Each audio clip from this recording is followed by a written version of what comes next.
11 बज चुके हैं। 11 बजे की 11 बिग ब्रेकिंग। पहली बिग ब्रेकिंग का रुख करेंगे। तेलंगाना से बीजेपी विधायक टी राजा को गिरफ्तार किया गया। विवादित बयान देने वाले बीजेपी विधायक राजा सिंह को हैदराबाद से गिरफ्तार किया गया। टी राजा के पैगंबर पर दिए विवादित बयान के बाद हैदराबाद में आक्रोश है। हैदराबाद में लगातार प्रदर्शन किया जा रहा है। पैगंबर पर अपमानजनक टिप्पणी के लिए विधायक राजा सिंह के खिलाफ एफआईआर दर्ज की गई। बिग बॉस फेम और बीजेपी नेता सोनाली फोगाट का निधन। गोवा में हार्ट अटैक से सोनाली फोगाट का हुआ निधन। सोनाली फोगाट 42 साल की थी। भारतीय जनता पार्टी ने सोनाली फोगाट को हिसार के आदमपुर विधानसभा सीट से उम्मीदवार बनाया था। सोनाली का मुकाबला कुलदीप बिश्नोई से था और सोनाली हार गई थी। बीजेपी की हरियाणा इकाई ने सोनाली फोगाट को महिला मोर्चा का प्रदेश उपाध्यक्ष भी नियुक्त किया था। अगली बिग ब्रेकिंग। नौशेरा में फिर पाकिस्तानी आतंकी की घुसपैठ की कोशिश नाकाम। सेना ने 2 घुसपैठियों को मार गिराया। कल रात नौशेरा सेक्टर में घुसने की कोशिश कर रहे थे आतंकवादी। नौशेरा में 2 दिनों के अंदर घुसपैठ की दूसरी बड़ी घटना। कल भी भारत में आत्मघाती हमला करने आए एक आतंकी को सेना ने एलओसी पर हुई मुठभेड़ के बाद एक आतंकी को गिरफ्तार किया। अगली बिग ब्रेकिंग। चुनाव के दौरान राजनीतिक दलों की ओर से की जाने वाली मुफ्त योजनाओं पर एक बार फिर आज सुप्रीम कोर्ट सुनवाई करेगी।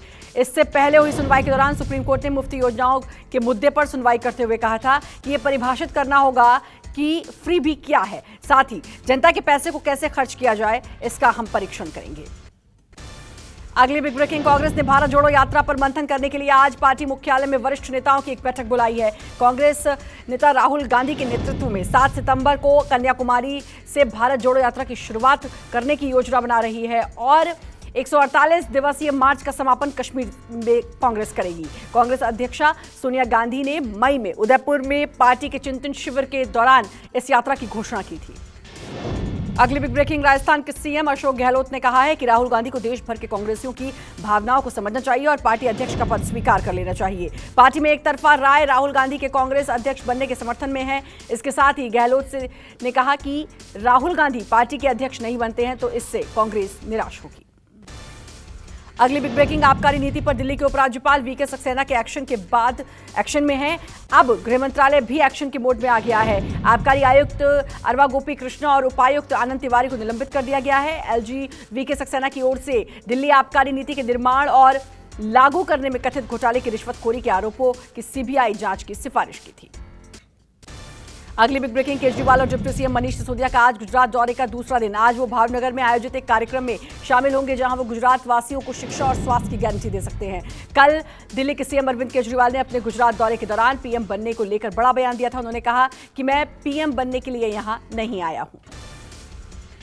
अगली बिग ब्रेकिंग। पश्चिम बंगाल में नेता प्रतिपक्ष शुभेंदु अधिकारी का काफिला हादसे का शिकार हो गया। पूर्वी मेदिनीपुर के मरिशदाहा में एक ट्रक ने काफिले की कार में जोरदार टक्कर मार दी। टक्कर इतनी जबरदस्त थी कि काफिले की गाड़ी का पहिया खुल गया और कार दुर्घटनाग्रस्त हो गई। इस हादसे में केंद्रीय सुरक्षा बल के 2 जवान गंभीर रूप से घायल हुए हैं। अगली बिग ब्रेकिंग। पार्थ चटर्जी के करीबी के तौर पर एक नाम मोनालिसा दास का भी सामने आया था जो पिछले 1.5 महीने से गायब थी। न्यूज़ 24 के कैमरे में कैद हुई पार्थ के करीबी मोनालिसा दास ने खुलासा किया कि मैं अर्पिता मुखर्जी को ना तो पहचानती हूं और ना ही मैंने ये नाम कभी सुना है। मैं पिछले कई दिनों से बीमार थी, इसलिए मैंने यूनिवर्सिटी ज्वाइन नहीं की थी। मेरे ऊपर गलत आरोप लगाए जा रहे हैं।